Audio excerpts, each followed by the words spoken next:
You ask Tiger to solve. This deals with linear equations with one unknown. The final result is x equals 29/4. Let's solve it step by step. Simplify the expression. Group like terms. Simplify the arithmetic.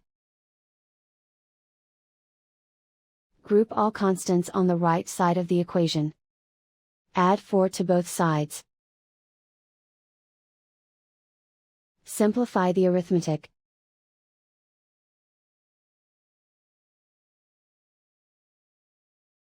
Isolate the x. Divide both sides by 4.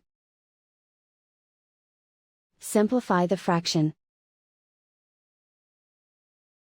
And so the final result is x equals 29/4.